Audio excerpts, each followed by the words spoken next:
the news yesterday, of course, Governor Grisham issued her executive order, essentially signing New Mexico on to the Paris Climate Accord. And I wanted to make sure I made this statement here because I think it's kind of interesting. Within that, she stated that she wanted to see us reduce carbon emissions by 45% from their 2005 levels until 2030, so 11 years from now. The good news is in San Juan County, San Juan Generating Station has actually reduced their carbon emission by 60% since 2013. So, I felt like this is like a box we could check, like, hey, Governor, we did that. We're working on certainly on everybody's health behalf, but I think we got to have some balance here. We got to have a balance between jobs and industry and also trying to protect our environment. And there is a balance that can be struck. But in many cases, and we talk about this a lot in other places, we're not California. But we see a lot of the California ideals trying to be presented here, and we simply don't have the resources, the population, or the other things that California has to be that state. Tax reform is something, Steve, and I know, Roger, you're working on this too, but we as a city, we of course would love to see internet sales, all internet sales be taxed, because we're bleeding out essentially from our brick and mortar stores as far as taxes go, and it makes it very hard. To compete with the internet because of that. So maybe you could talk a little bit about tax reform and things that you're seeing in regards to that legislation. Well, there's a lot of legislation that deals with taxes. There was a bill in the House that I think at this point it's kind of it's on hold. We'll see what happens. But it was planned to generate around $300 million. But it did it without oil and gas. That was probably a good thing because it would broaden the tax base some. But it basically raised raised taxes on a wide variety of things. Some good, including the internet sales and so forth, and some not so good. So fortunately, I don't think that's going to advance. There's other bills out there. There's one on the Senate side. One of my colleagues on Senate Finance, Senator Cisneros, is trying to put together a bill that's a little more moderate. It would have some broader health care taxes that would help with the Medicaid funding and so forth. That would actually benefit the citizens because it would help fund Medicaid, and that's another issue we have. About 45% of our population is on Medicaid. It's a big deal. It's huge in New Mexico. We're probably the further exacerbates the issue of trying to cut jobs out from underneath us within our primary industry. There's a lot of things on the table as far as tax reform. As you know, the city has the hold harmless funding that comes in every month. That's being phased out over a number of years. You've still got quite a few years left, but trying to restructure that would save us considerably as far as the gross receipts tax if we did that in the right way. But it would require some things like putting tax back on food that we took off a number of years ago. That's not popular with a lot of people, to be quite honest, but the facts are that none of us really pay much tax on food, if you look at it. And people who are in lower income stratas, they get SNAP benefits. They don't pay tax on food. So we actually raised taxes on non-food items so that we could afford taking the tax off of food years ago. If we reverse that to some degree, we could reduce the gross receipts tax. There's a lot of taxes that were put in place so that counties and cities could survive not having that food tax. If we reverse some of those and change the structure around, we could see a 0.5%, 0.75% tax reduction in many cities around the state if we did things like that. So there's a lot of ideas. It's too early in the session to know which ones are going to happen, but tax reform is something we desperately need. We need to broaden our tax base, whether we go to property tax or whatever. We need to do some things to try to help minimize the impact, because when the oil price collapses, and it will, we know it will in the next 2, 3, 5 years, I don't know when, but it will have some kind of a fall off. When that happens, we're going to be right back where we were 2 or 3 years ago, and we couldn't pay our bills. Right. So, Mr. Mayor, on that point, in reality, we have 2 years in a row projected huge surpluses, historically high surpluses that we've not had before. 1.2 this year and projected, and we'll find out a little bit more when the estimate comes in. But prior to the session, projected as high as 1.1 billion next year. Mm-hmm. And at this time, what we're seeing is both of the tax proposals, both from the Senate and the House, even though the one in the Senate is a little bit more reasonable, they're still tax increases. So folks are just now starting to find out what the federal tax changes that we did not respond to in a timely fashion. Folks who are going to be paying taxes this year are going to find, if they're in the upper level, they're going to find that their taxes have gone up. We should have dealt with that. We were one of 2 states that did not do anything to deal with that. But on top of that increase that people are going to see this year when they go to file their taxes, what if either one of the 2 proposals go forward, either the one out of the Senate or the one out of the House, you're going to see further tax increases. A proposal right now, I think both in the House and the Senate, is 10 cents per gallon of gas. But we're seeing also in the House bill at least a 33% increase for a family filing jointly at $50,000. Their increase would be a 33% increase from 4.9% to a upper level of 6.5. Excise tax on cars. Excise, Another, yes. 1 or 2% has been proposed. It's currently 3% on a car. 3% on a $30,000, $40,000 car is a lot of money already. Right. You add another point or two, that makes it even worse. But So in reality, what's happening is we have all this money and we're spending it. The governor wants to give $300 million to Hollywood, and obviously we have the lawsuit concerning education that we are going to have to respond to. But I don't believe we have to respond as high as what we're being told we have to do. What's happening is the budget, year over year, all of the proposals that have come out, either from the governor or from the Democrats in the legislature, is over a 10% at least increase in the budget. That is not sustainable. Generally, what we can afford is about a 3 to 4% increase. We could very well be doing what we did in 2006 and 2007 when we had those budget surpluses, and then we spent and then increased our budget as well to unsustainable levels, and we had to fight for 10 years to get back to this point. So all the way around, this is a nightmare scenario, I think, for the state, and the rest of the state will be joining Farmington. and our fear is we'll set the budget so high, trying to meet the education needs.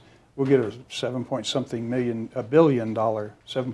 $2 billion budget in place, and then our revenues will drop in a couple of years to 6.5 or 6 3/4, something like that. So that puts us in a very tough position to maintain the education. We've given everybody a raise. We've bought put more bonds in. Whatever we do, we have to pay those bills. So, This is, for me, that goes, the same thing we're trying to do in Farmington and San Juan County is this economic diversification effort and trying to find other industries where we can really, we can grow from.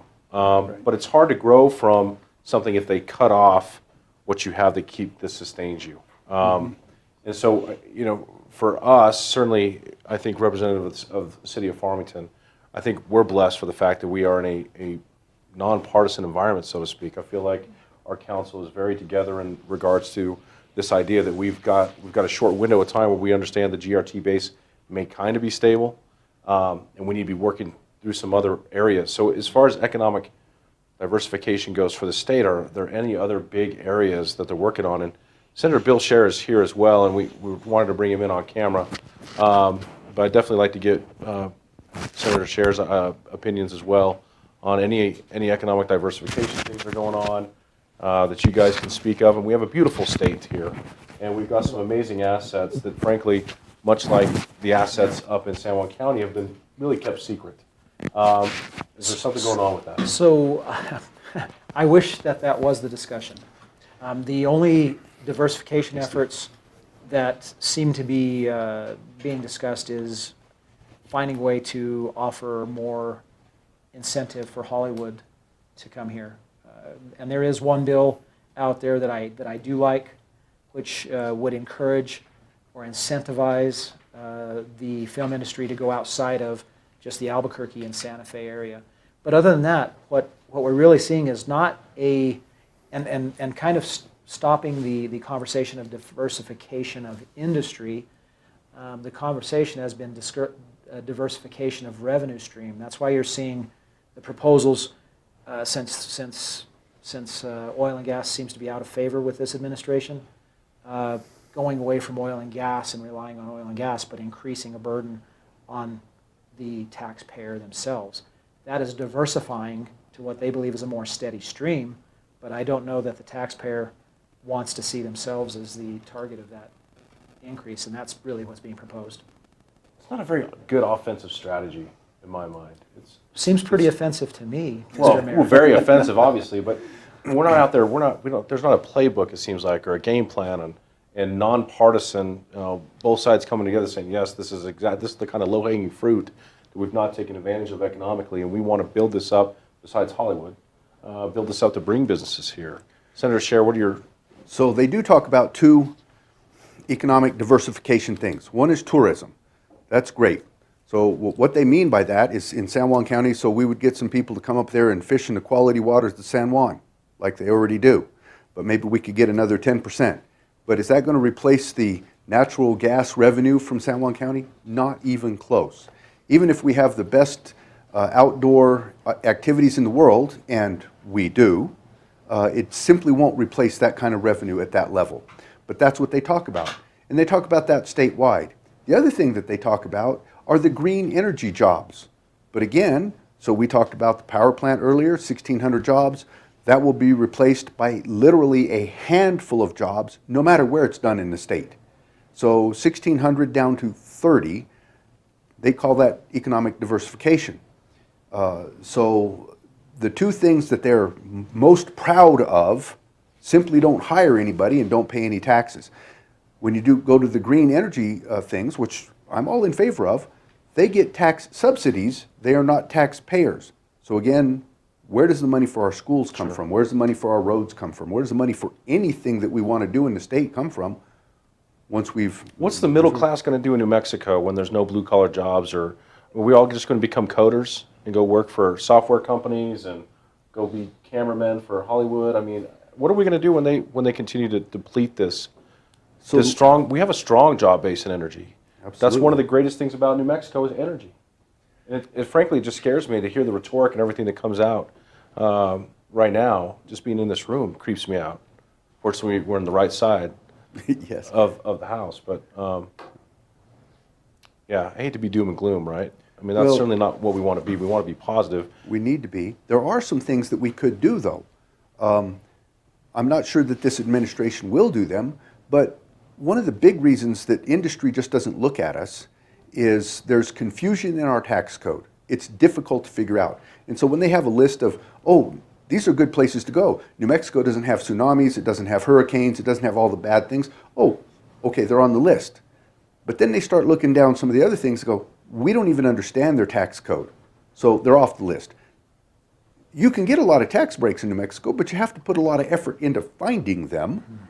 And so they just come off the list. New Mexico comes off the list. So we need a tax system that is what I call sane, so that a normal person can look at it and say, oh, okay, here's the tax rate. Business isn't opposed to paying taxes. They're opposed to spending too much time trying to figure out how to do it. The other thing is regulation. We seem to thrive on regulation. And so that again, business just looks at things, and here we are talking about the methane rule, and we're talking about other things. Well, that simply says, we don't want you here. And if we can reverse those two, and both of those can be done quickly, we just need to have the political will to do them. And will our current administration even take those on? At the moment, it looks like she's going the other way. Senator Scher, is there anything else of interest that you want to make sure the people in Farmington know that's going on up here that we need to be paying attention to? Well, there are a lot of bills coming through the legislature today that are pushing socialism and pushing it hard. And I think that should be a great concern to all of New Mexico. We can see that the Soviet Union failed with socialism. Communist China failed with socialism. Cambodia failed with socialism, and on and on and on. But most recently, Venezuela. Venezuela, which was a rich country, had great oil and gas resources that made them rich. And then a socialist dictator took over, and now they're not eating the zoo animals anymore because they ate them all. Okay. But people are fleeing Venezuela. Colombia actually put up fences to keep the Venezuelans from flooding into their country. Wall? wall. And we're Funny how that about to do works. that same thing here, and I don't know why we can't look at those simple histories all around us and say, bad plan. Free markets with free people work. If people were interested in following the bills, where's the best place for them to be paying attention to these things? We have a legislative website, and you can go to newmexicolegislature.com. Okay. And if you go there, you can look under Bill Finder, but if you go to Bill Finder, you can go in there and look at every bill. There's one option to look at every bill. By title, they're listed. If there's something that you're concerned as to what a particular legislator is carrying, you can look up by the legislator's name, or if you know the bill number. But I would encourage everybody to go on there and read, and it's going to take a bit of time to read all of the bills that have been introduced. But look, and there are going to be continued to be introducing bills until the second week in February. I think it's really important that everybody stay up to date with the things that are going on here in Santa Fe. They can certainly reach out to all the elected officials who are up representing their interests. You guys have emails, those sorts of things. But what we want to see is that everybody come together, really. I mean, for the state's sake, for all these headlines that we read about the children and ending poverty, and how do we do that if we're not working together down that same road to get to where we need to go, and really promoting industry and promoting economic diversification? I mean, those are things that we're really concerned about in Farmington and San Juan County. And Glogene, I know in the past and different things that you've worked in, that has been what the state has been wanting to do. Can you talk a little about that? We have a great opportunity to tap into New Mexico creativity and ingenuity. I mean, look at it. Arizona has a Mayo Clinic. We could have a specialized clinic here that addresses maybe what's that? What most people diabetes. Yeah. We have most people who have that are diabetic, and maybe here in our state, people could come to our state and they could be treated for that, because I'm sure there is enough research that's been done and ways to address this. So we have the diversity that is here with all kind of minds. We got young people out there who, you know, are great with robotics and even filmmaking, and they have they're upcoming, they are running for offices, and so I think that our state, we can really grow, but we need to collaborate, and everybody needs to work together, because once we do this, I think our state can move ahead. And despite how we have our little differences and whatnot, you know, our common goal is to end poverty with the children, to make sure that our kids here in the state are well educated, and that we have jobs for them here so they don't leave our state. That's right. Because if they leave our state, you know, we lose that great mind that could have done something here. And we have the Sandia lab, we have other labs that are here. So the opportunity is here if we just kind of diversify and tap into it. And I think in doing that, we can address some of these things where maybe there's money out there that can, you know, be built and it can grow. And then our state doesn't have to depend on oil and gas. Yeah. But we can do really well with the minds that we've got. I really believe in that, because, I mean, you know, my time is ending, and I see these young people who are so, that technology, you know, and that's where we're headed. I couldn't even start the car where it's keyless. So I'm feeling it. Yeah. But I know that these young people, I mean, they're so amazing. And the beautiful thing about our state is we have all these colleges and universities and community colleges that are doing wonderful things. But we can't lose the money that, you know, we give them so that they can prepare the young people for the future. It's got to be balanced. It's got to be balanced, and it certainly at some point it's we've got to stop this us versus them. You know, in San Juan County right now, in just dealing with San Juan Generating Station and this mindset that we're trying to sustain coal, which is a dying energy. Coal has a lot of really valuable purposes, and not to put it aside, but we're open to all sorts of investment in all energy sources in San Juan County, because we do have an abundance of sun. Maybe it is the methane cloud above us that allows the sun to shine 300 days a year, whatever the case may be, right? But we do have an abundance of sun, and certainly I think that if it was economical for a company to come in and build a solar power plant in San Juan County, they would do it. But it takes customers to do that. And so we would entice anybody to come up and check that out and make that happen. But I think that needs to be the attitude of the state is we're open for business. Let's talk about all the things that are available out there that are going to drive economy and drive people to this area so we can be sustainable in the long run. And Mr. Mayor, the quality of life, it's yes. here in New Mexico. It sure is. We do. We appreciate that a lot, especially in the Four Corners. Well, I just want to thank everybody who joined me for this special episode of the Mayor's Table. Appreciate you guys taking time out of your day and the different meetings that you're going to, and certainly everybody who traveled up here on a day when we could all probably be working as well. But that's what we've been elected to do, and I'm proud to do it, as I know all of you are, representing the people of Farmington and San Juan County. We appreciate you tuning into the Mayor's Table. Stay tuned as more information comes along about the dealings of Santa Fe. We will, of course, be back up here in a few weeks for New Mexico Municipal League. So please stay tuned for more information, and we'll talk to you then.